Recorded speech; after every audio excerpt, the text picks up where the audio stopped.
আসসালামু আলাইকুম।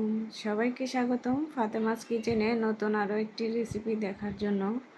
আজকে আমি রিঠা মাছ রান্না করব। আর এই মাছটা খেতে কিন্তু ভীষণ মজা। আর কিভাবে আমি এই মাছটা রান্না করলাম সেই রেসিপিটি আপনাদের সাথে শেয়ার করব। আশা করি ভালো লাগবে। আর এই রেসিপিটি তৈরির জন্য এখানে আমি কড়াই বসিয়ে দিয়েছি আর পরিমাণ মতো তেল দিয়ে দিচ্ছি। আর তেলটা গরম হয়ে আসলে এর মধ্যে আমি দিয়ে দেব এখানে আমি 2টা মাঝারি সাইজের রিঠা মাছ কেটে ধুয়ে পরিষ্কার করে হলুদ মরিচ লবণ দিয়ে মেখে রেখেছি। এখন তেলটা গরম হয়ে এসেছে, এর মধ্যে আমি মাছগুলো দিয়ে দেব। এই মাছটা ভাজা ছাড়াও রান্না করা যায়। দুইভাবেই আমি রান্না করে দেখেছি, কিন্তু আমার কাছে মনে হচ্ছে ভাজা করে রান্না করলেই তরকারিটা খেতে বেশি ভালো লাগে। সেই জন্যই আজকে রান্না করতেছি আর ভাবলাম আপনাদের সাথে শেয়ার করি। আর এই মাছটা ভাজার সময় খুবই সাবধানে ভাজতে হবে, কারণ এটা তেলে দেওয়ার সাথে সাথে কিন্তু অনেকটা ফুটে। সেই জন্য খুব সাবধানে মাছটা ভাজতে হবে। আর আপনারা কিভাবে রান্না করেন অবশ্যই কমেন্ট করে জানাবেন। আর আমার মাছগুলো ভাজা হয়ে গেছে। এখন আমি সেম প্যানেই আর একটু তেল দিয়ে তেলের মধ্যে সামান্য একটু পেঁয়াজ কুচি দিয়ে দিলাম। আর পেঁয়াজটাকে ভেজে হালকা বাদামি কালার করে নিলাম।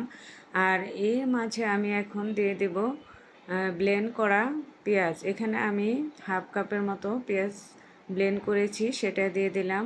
আর এখন ভালোভাবে পেঁয়াজটাকেও আমি ভেজে নিয়ে এখন একটু পানি দিয়ে দিলাম পেঁয়াজটাকে কষানোর জন্য। আর এখানে দিয়ে দিচ্ছি হাফ চা চামচ আদা বাটা, হাফ চা চামচ রসুন বাটা, আর দিচ্ছি 1 চা চামচ মরিচ গুঁড়া, হলুদ গুঁড়া, ধনে গুঁড়া, জিরে গুঁড়া, পরিমাণ মতো লবণ। আর ঝালটা আপনারা আপনাদের পছন্দ মতো দিয়ে নেবেন। আর এখানে দিচ্ছি আমি একটা বড় সাইজের টমেটো পেস্ট করে নিয়েছি, সেই পেস্টটা এখন দিয়ে দিচ্ছি। আর এই মশলার সাথে পেস্টটা নেড়ে চেড়ে মিশিয়ে নিচ্ছি। এখন ব্লেন্ডার জারটা ধুয়ে একটু পানি দিয়ে মশলাটাকে ভালোভাবে কষিয়ে নেব। আর এই মশলাটাকে যত বেশি ভালোভাবে কষিয়ে নেবেন তরকারির স্বাদটা কিন্তু অনেক বেশি আসবে। এখন কষানো হয়ে গেছে। এখন এই কষানো মশলার মধ্যে আমি আগে থেকে ভেজে রাখা মাছগুলো দিয়ে দিচ্ছি। দিয়ে হালকা হাতে মাছটাকে একটু নেড়ে চেড়ে দেব, কারণ মাছটা ভেঙে যাবে সেই বুঝে আমি অত বেশি নাড়াচাড়া করব না।